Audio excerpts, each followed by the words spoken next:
नमस्कार।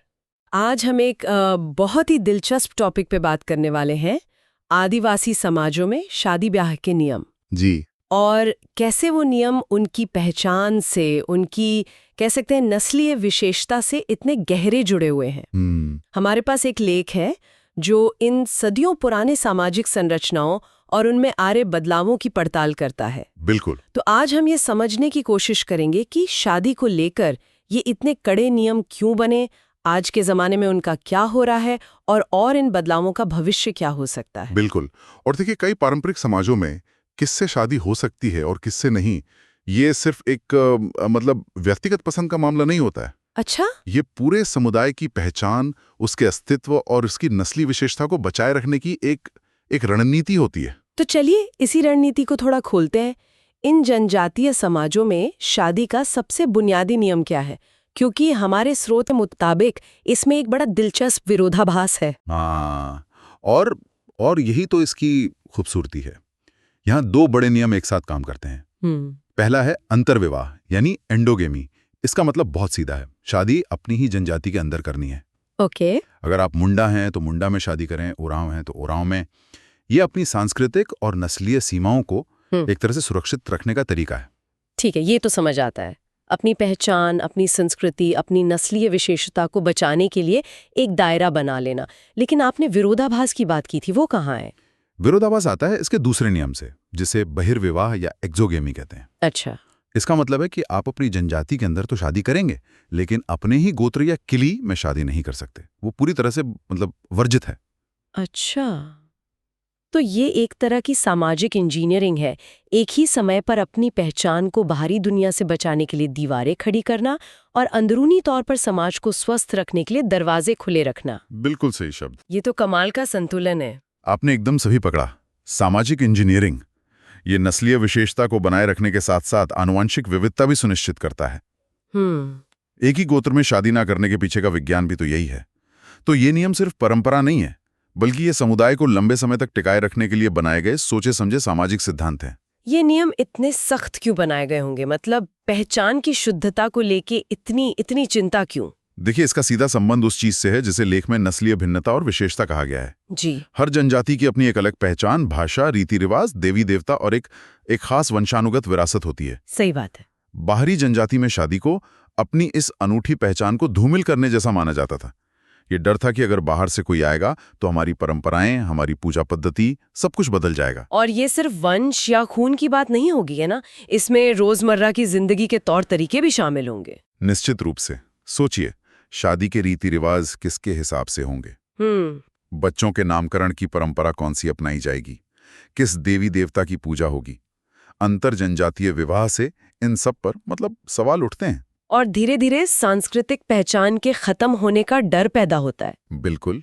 इसीलिए इन नियमों को बहुत गंभीरता से लिया जाता था। और अगर कोई इन नियमों को तोड़ता था तो क्या होता था? अतीत में सजा कितनी गंभीर थी? स्रोत के मुताबिक अतीत में ये बहुत ही संगीन मामला माना जाता था।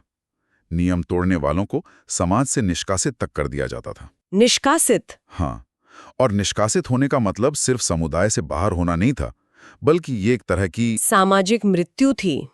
मतलब आपका हुक्का पानी बंद। बिल्कुल। आपके परिवार से कोई रिश्ता नहीं रखेगा। आपको समुदाय के किसी भी संसाधन पर कोई अधिकार नहीं होगा। बाप रे, ये तो बहुत कठोर सजा है। लेकिन क्या आज भी ऐसा ही होता है? से कहानी दिलचस्प मोड़ देती है। स्रोत साफ कहता है कि अब ऐसा बहुत कम होता है। अच्छा।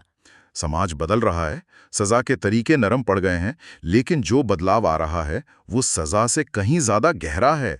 अब नियम सिर्फ तोड़े नहीं जा रहे, बल्कि पहचाने खुद ही आपस में घुलने मिलने लगी हैं। अच्छा, तो अब हम नियमों के टूटने से आगे बढ़कर पहचानों के घुलने मिलने की बात कर रहे हैं। स्रोत में इसका एक बहुत ही ठोस उदाहरण दिया गया है, तिर्की गोत्र का। वो क्या मामला है? हाँ, ये उदाहरण आज के बदलाव को समझने के लिए बहुत जरूरी है। देखिए, स्रोत बताता है कि तिर्की गोत्र पारंपरिक रूप से उरांव जनजाति का है। ये उनकी एक खास पहचान, उनकी किल्ली है। लेकिन अब हो ये रहा है कि मुंडा और लोहरा जैसी दूसरी जनजातियों के लोग भी अपने नाम के साथ तिर्की लगाने लगे हैं। एक मिनट, लेकिन ये कैसे मुमकिन है? मेरा मतलब गोत्र तो जन्म से मिलता है ना, इसे कोई अपना कैसे सकता है? हाँ, क्या इसका मतलब ये है कि लोग अपनी पहचान को लेकर उतने सख्त नहीं रहे, या फिर ये किसी तरह का सामाजिक दिखावा है? यही वो बड़ा सवाल है जिसे लेखक उठाता है। वो इसे एक बहुत बड़ा घालमेल कहता है। घालमेल? हाँ, ये सिर्फ नियम तोड़कर शादी करने से कहीं आगे की बात है। ये इस बात का संकेत है कि पहचान की जो साफ सुथरी रेखाएं थीं, वे अब धुंधली पड़ रही हैं। लेखक खुद हैरान है कि एक जनजाति का गोत्र दूसरी जनजाति की पहचान कैसे बन सकता है। तो इस घालमेल की वजह क्या है? ये बदलाव कहाँ और क्यों हो रहा है? स्रोत के मुताबिक इस बदलाव का एक बड़ा केंद्र छोटा नागपुर का इलाका है। अच्छा। और जरा सोचिए, ये भारत का एक बड़ा औद्योगिक केंद्र है। यहाँ खदानें हैं, बड़े बड़े कारखाने हैं जी। अलग अलग जनजातियों के लोग काम की तलाश में यहाँ आते हैं, एक साथ रहते हैं, एक दूसरे के साथ काम करते हैं। जब लोग रोज साथ उठते बैठते हैं तो सदियों से चली आ रही सामाजिक दीवारें धीरे धीरे टूटने लगती हैं। तो ये सिर्फ पसंद की बात नहीं है, ये एक आर्थिक हकीकत भी है। बिल्कुल। मतलब शहरीकरण और औद्योगिकरण एक बड़ा कारण है, लेकिन स्रोत एक और दिलचस्प पहलू की तरफ इशारा करता है ना, चर्च की भूमिका के बारे में। हाँ, और ये बहुत बड़ा पॉइंट है। स्रोत का कहना है कि इस तरह की अंतर जनजातीय शादियां खासकर चर्च में ज्यादा होती हैं। ओह। इसकी वजह यह है कि ईसाई धर्म सैद्धांतिक रूप से जातीय जनजाति में विश्वास नहीं करता। वहां इस बात पर जोर दिया जाता है कि सब एक हैं। इसलिए चर्च एक जनजाति के व्यक्ति को दूसरी जनजाति में शादी करने की इजाजत आसानी से दे देता है। वाह। तो मतलब एक तरफ पारंपरिक सामाजिक नियम है जो नस्लीय भिन्नता को बनाए रखना चाहते हैं, और दूसरी तरफ एक धार्मिक संस्था है जो उन नियमों को सीधे तौर पर चुनौती दे रही है। जी। क्या इससे समुदायों के अंदर कोई तनाव पैदा होता है? पुराने और नए विचारों में टकराव होता होगा? बिल्कुल होता है। ये एक खामोश सामाजिक क्रांति की तरह है। एक तरफ वो पीढ़ी है जो अपनी जड़ों, अपनी शुद्ध पहचान को बचाना चाहती है, और दूसरी तरफ युवा पीढ़ी है जो शिक्षा, नौकरी और नए विचारों के प्रभाव में इन सीमाओं को बेमानी मानती है। और चर्च इस बदलाव में एक उत्प्रेरक की भूमिका निभा रहा है। हाँ, तो तनाव तो है, लेकिन साथ ही एक नई हकीकत भी जन्म ले रही है। तो ठीक है, पुरानी दीवारें टूट रही हैं, पहचानें घुल मिल रही हैं, तो सवाल ये उठता है कि ये सब जा कहाँ रहा है? इन समुदायों की पहचान का भविष्य क्या है?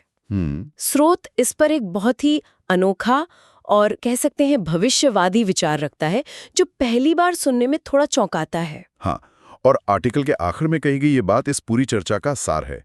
लेखक एक ऐसा सुझाव देता है जो सुनने में अजीब लग सकता है, लेकिन वो एक संभावित भविष्य की ओर इशारा कर रहा है। क्या है वो सुझाव? सुझाव ये है कि भविष्य में ऐसी मिश्रित शादियों से पैदा होने वाली संतानों को किसी एक जनजाति का मानने के बजाय दोनों नस्लों के मेल से बनी एक नई मिश्रित पहचान दी जानी चाहिए। एक मिनट, मिश्रित पहचान, मुंडराओं, लोहराओं, ये क्या है? क्या ये एक समाधान है, या ये सिर्फ एक नई पहचान बनाकर असली मुद्दे को टालने जैसा है?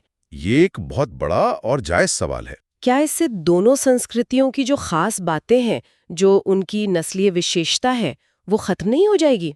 हो सकता है, पर स्रोत ने इसके लिए कुछ उदाहरण भी दिए हैं। जैसे अगर मुंडा और उरांव जनजाति के बीच शादी होती है तो उनकी संतान को मुंडराओं कहा जाना चाहिए। मुंडराओं? इसी तरह लोहरा और उरांव जनजाति के मेल से जन्मी संतान को लोहराओं कहा जाना चाहिए।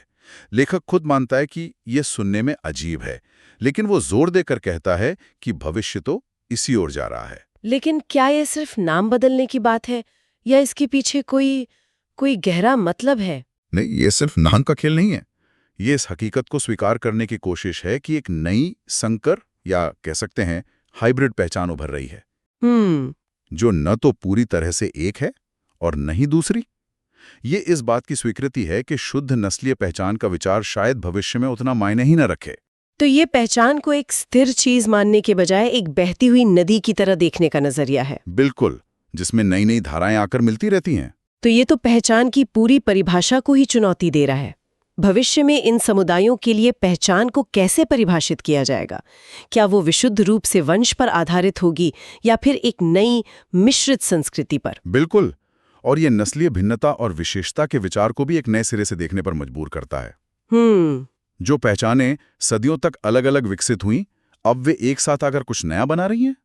शायद भविष्य में पहचान की ताकत उसकी शुद्धता में नहीं, बल्कि उसके इस मिले जुलेपन में देखी जाएगी। तो आज हमने एक बहुत ही दिलचस्प सफर तय किया।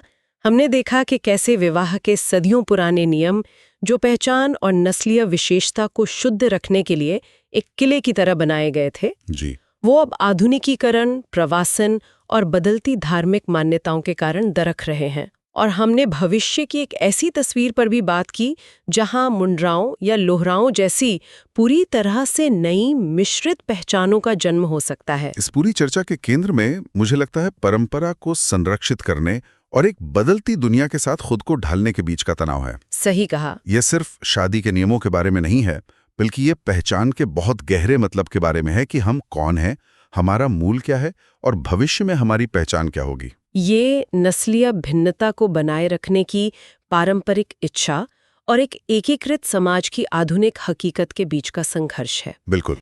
नई मिश्रित पहचानें बनती हैं तो क्या वे अपनी मूल जनजातियों की परंपराओं और रीति रिवाजों के कुछ हिस्सों को सहेज कर रखेंगी?